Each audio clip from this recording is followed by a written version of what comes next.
All right. Yep, there it is. Hey, everybody. My name is Corey Jones. I'm with Compassion Works for All here in Little Rock. We provide meditation and mindfulness programs for people living in jails and prisons. And I want to thank you for meditating with us. And hope everybody's doing well. We were just discussing all the downsides of coronavirus and all the toll that it's starting to take on us. And I hope that this at least provides some kind of a respite and a way for you to mindfully engage in difficult times.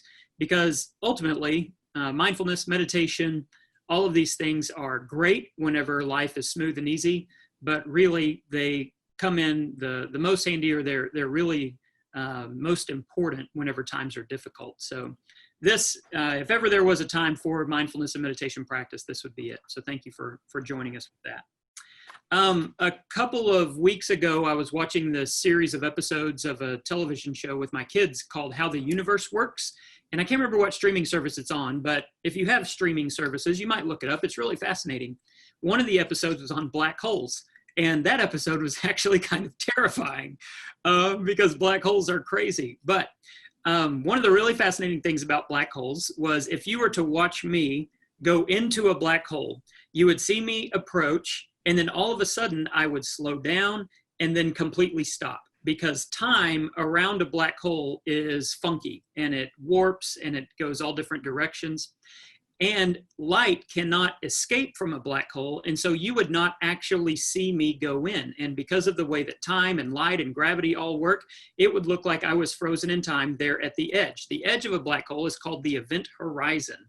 And you would think that I had just stopped right there at the event horizon. But I would not just stop. I would continue in.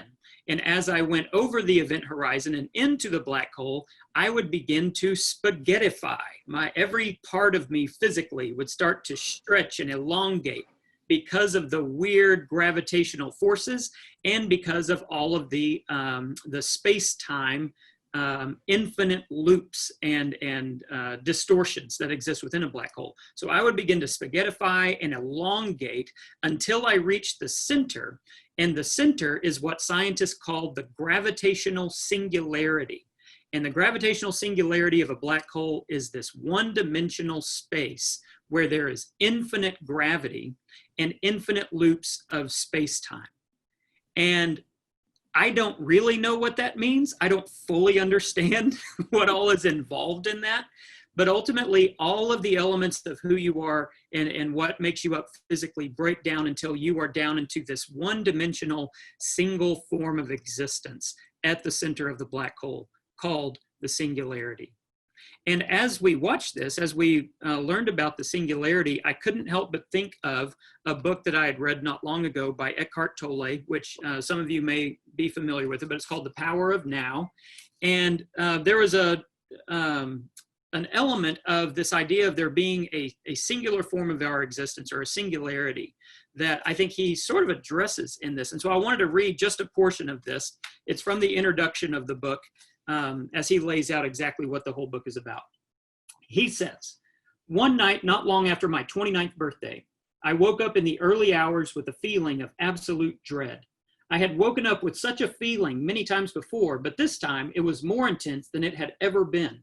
The silence of the night, the vague outlines of the furniture in the dark room, the distant noise of a passing train, everything felt so alien, so hostile, so utterly meaningless that it created in me a deep loathing of the world.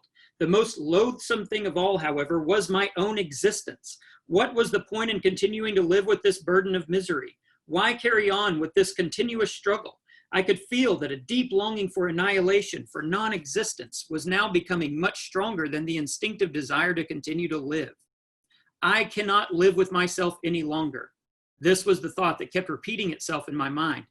Then suddenly I became aware of what a peculiar thought it was. Am I one or two? If I cannot live with myself, there must be two of me, the I and the self that I cannot live with.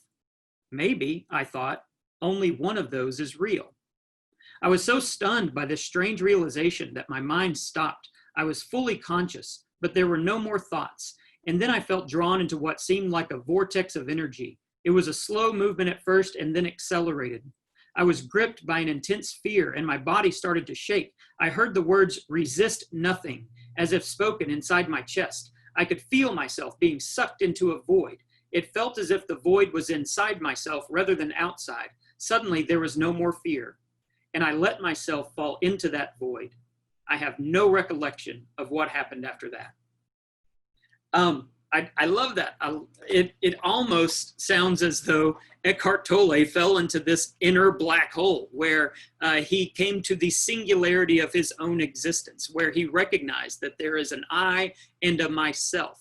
And the rest of the book is about recognizing that level of consciousness, that level of conscious observance of ourselves, and what that does for us in each present moment. And so today, that's really what I want to focus on for our meditation time. I want to focus on the I. As he said, if he were to say, I cannot live with myself, then there must be an I and there must be a myself. And a lot of times we get so caught up in the world of myself that we forget to observe with the I. And so that might sound a little complicated and a little confusing, but for our meditation time today, I want to focus on this sense of I, observing ourselves, observing our own consciousness, observing our own physical existence, observing our own mental and emotional existence. And as I talked about with the black hole, getting down to the singularity of who we are, stripping away all of the identifiers we give to ourselves because we have names, ages, careers, genders, height and weight, accomplishments, relationships, accents, personalities, experiences, educations, and on and on. But if we strip all of those away, if we strip away everything that we use to identify ourselves, who are we at the core of our being? And so that's what I want to do today.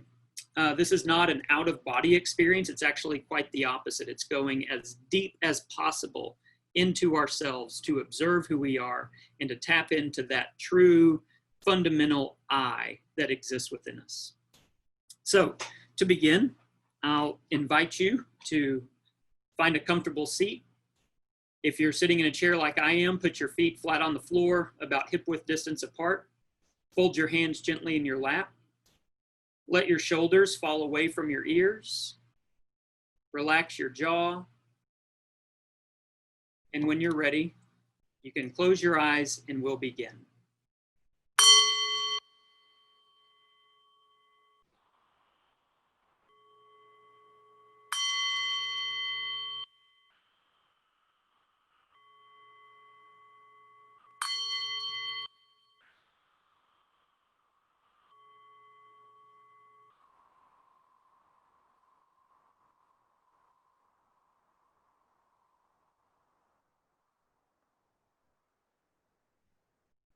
With your eyes closed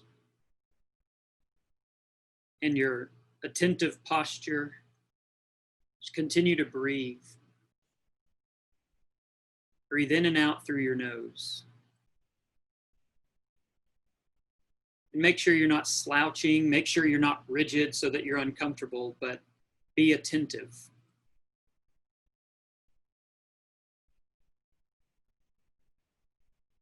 And breathe in and out through your nose.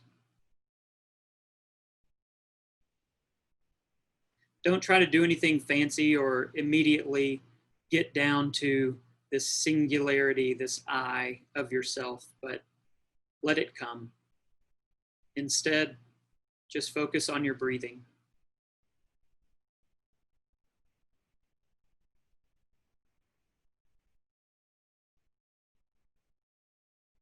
When you inhale, say to yourself, I know I am breathing in. And on the exhale, say to yourself, I know I am breathing out.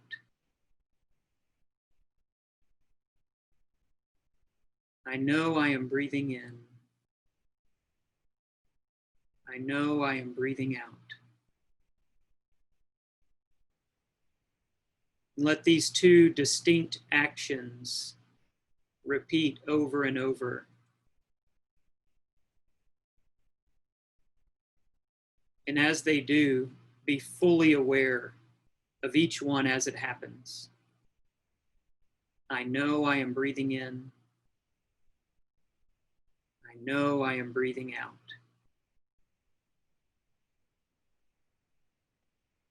Consciously observe yourself as you breathe.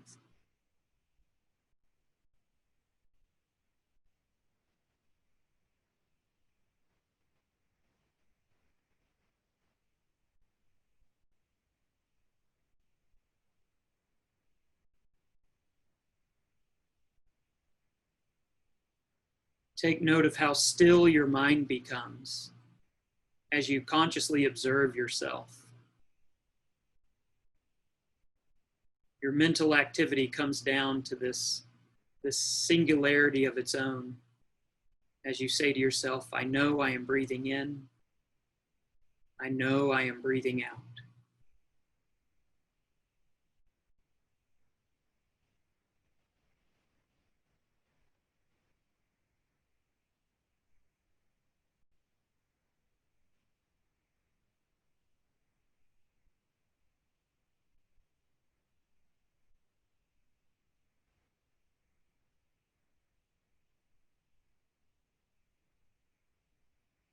And don't worry if your mind starts to wander. It doesn't mean you're doing it wrong. Just return to your breath. Return to this conscious thought. I know I am breathing in. I know I am breathing out.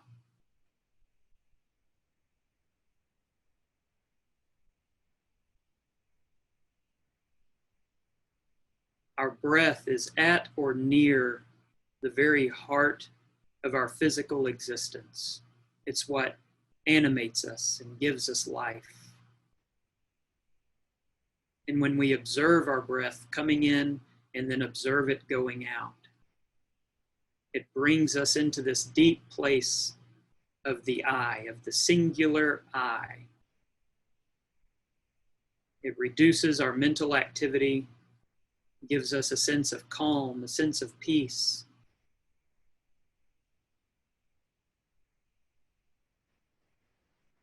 I know I am breathing in. I know I am breathing out.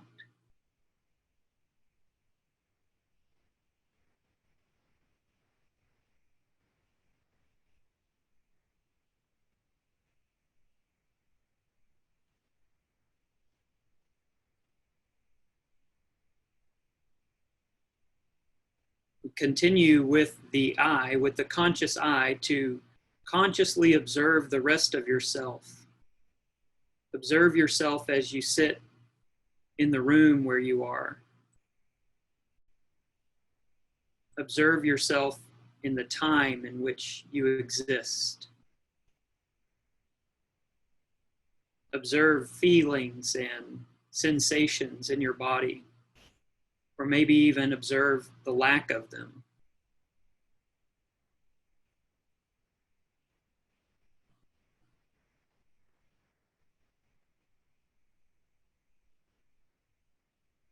Notice if you're straining with your eyes or your jaw. Let them relax.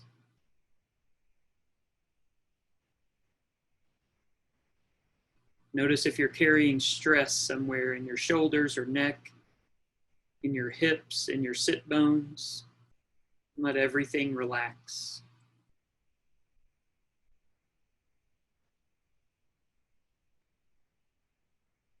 Consciously let your belly be soft.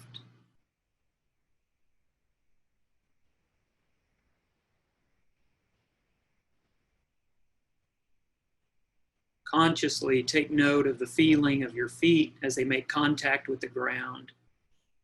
Notice how that feels.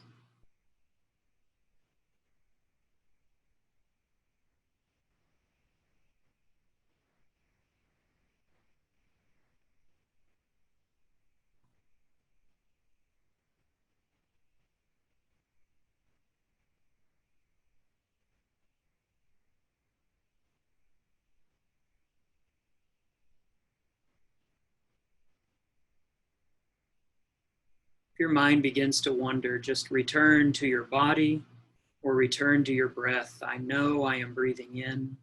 I know I am breathing out.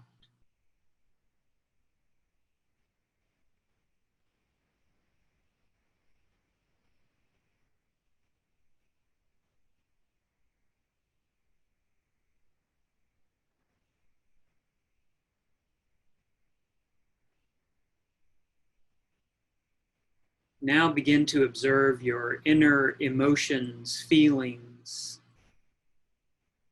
Take note of what emotion is most present right now. And maybe you don't have a name for it, but maybe you can just say it's positive or it's negative or it's neutral. But take note of the emotions that are at the forefront of yourself right now.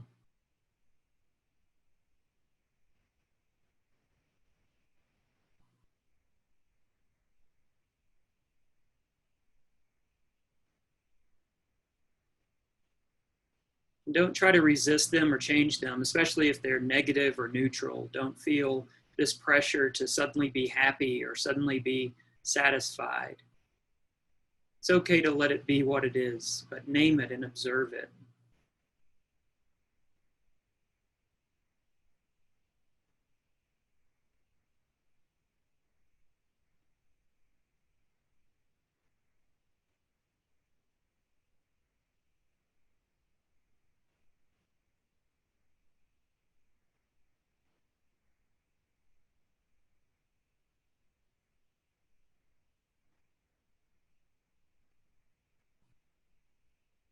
And again, if your mind wanders, that's okay. You can return your focus to your emotion, or you can return your focus to your physical body, or you can return your focus to your breath. I know I am breathing in. I know I am breathing out.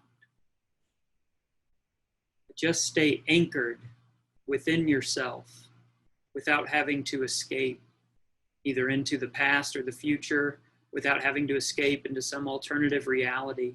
But just be fully present with yourself as you exist right here and right now.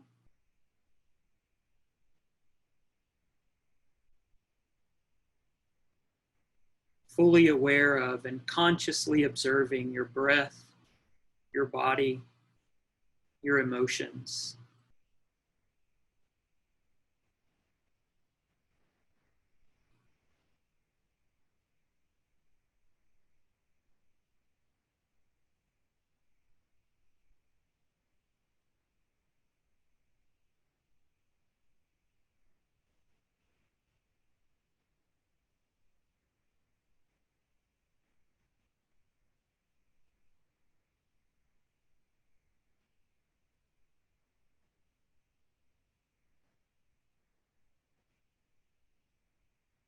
Now imagine for just a moment this I, this singular form of who you are that exists within you, the one that's been observing yourself throughout this meditation. Imagine that that I sits high on the top of your head. And from there, it begins to emanate a bright white light. This light is coming from you, from the purest version, the purest form of who you are. Light is radiating out.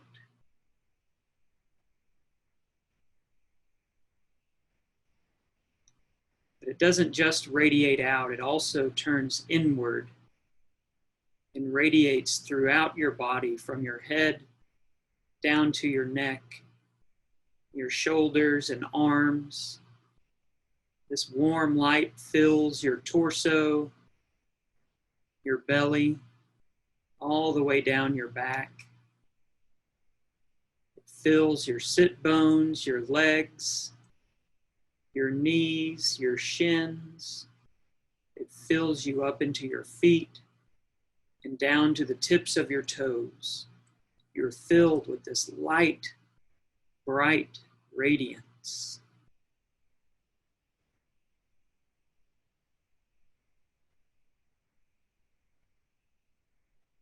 And observe yourself as you're filled with this light. Observe the goodness that's within you. Observe the connection that you have with other people, with the place where you're sitting. Observe both your power and your smallness.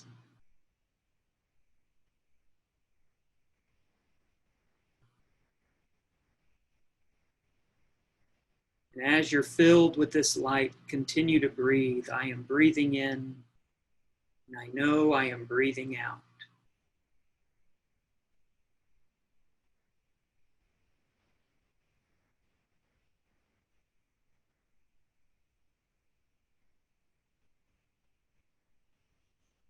with your mind fully conscious of the present moment, fully conscious of your physical and emotional existence. Begin to return your attention into the room where you're sitting. And when you're ready, you can open your eyes.